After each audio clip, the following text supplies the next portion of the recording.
జయ విఘ్నాలు అనే పేరు గల విఘ్న యంత్రాలను బండాసురుడి సైనికులు తయారు చేశారు. ఈ యంత్రాలు వారి మీదకు దండయాత్రకు వచ్చేవారు ఏ దారిలో వస్తున్నారో ఆ దారిలో అమర్చారు. ఆ యంత్రాలు పైకి పూలదండలలాగా ఉంటాయి. తీరా దగ్గరకు వస్తే కత్తుల బోనులలాగా తయారై వచ్చిన వారిని బంధిస్తాయి. ఆ యంత్రాలలో పడితే ఇక బయటకు రావడం అసంభవం. దేవతలు ఈ యంత్రాలలో పడి బయటకు రాలేక అమ్మవారిని ధ్యానించగా అమ్మవారు మహాగణేశుణ్ణి సృష్టించిందని 76వ నామంలో మనం చెప్పుకున్నాం. ఈ మహాగణేశుని బండ సైన్యం దేవతలను బంధించి ఉంచిన విఘ్న యంత్రాలున్న చోటికి పంపించింది. శ్రీ మహాగణేశుడు హుటాహుటిన బయలుదేరాడు.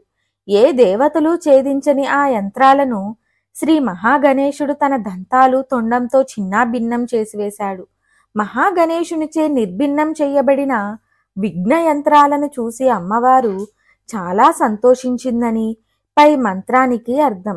జీవులు సంసారంలోని బంధాలను తెంచుకొని మోక్షం కోసం సాధన చేయడం మొదలుపెట్టగానే ఆత్మీయ, దేవ, రాక్షస విఘ్నాలు అనే 3 రకాల విఘ్నాలు, ఆ తరువాత ఆత్మభ్రాంతి అనే మహావిఘ్నం ఎదురవుతాయి.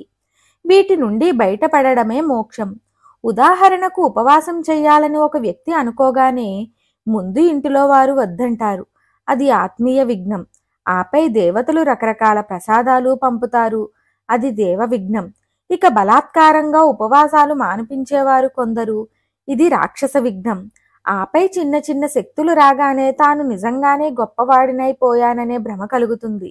ఇది ఆత్మభ్రాంతి. ఈ భయంకర విఘ్న యంత్రాలు శ్రీ మహాగణేశుడు తొలగిస్తాడు. ఈ మంత్ర ప్రయోగం ఫలితం తెలుసుకుందాం.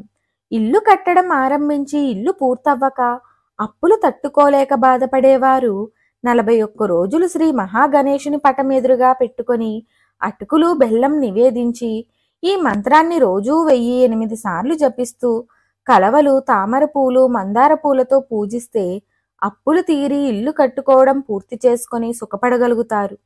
ఇల్లు అద్దెకివ్వాలనుకున్నా ఎవ్వరూ అందులోకి దిగకపోతే ఈ మంత్రాన్ని ఆ ఇంటిలో ఒక రోజు 1008 సార్లు జపించండి. మంచి వ్యక్తులు అద్దెకు దిగుతారు. నిత్యం 11 సార్లు ఈ మంత్రాన్ని పారాయణ చేస్తే పనులలో విఘ్నాలు ఉండవు. మంత్రం ఏమిటో తెలుసుకుందాం. ఓం మహాగణేశ నిర్భిన్న విఘ్న యంత్ర ప్రహర్షితాయై నమః. ఓం మహాగణేశ నిర్భిన్న విఘ్న యంత్ర ప్రహర్షితాయై నమః. ఓం మహాగణేశ నిర్భిన్న విఘ్న యంత్ర ప్రహర్షితాయై నమః. మరిన్ని ఆధ్యాత్మిక విషయాల కోసం మా ఛానల్ను సబ్స్క్రైబ్ చేయండి. వీడియో నచ్చితే లైక్ చేయండి, షేర్ చేయండి, కామెంట్ రూపంలో మీ అభిప్రాయాన్ని తెలియచేయండి.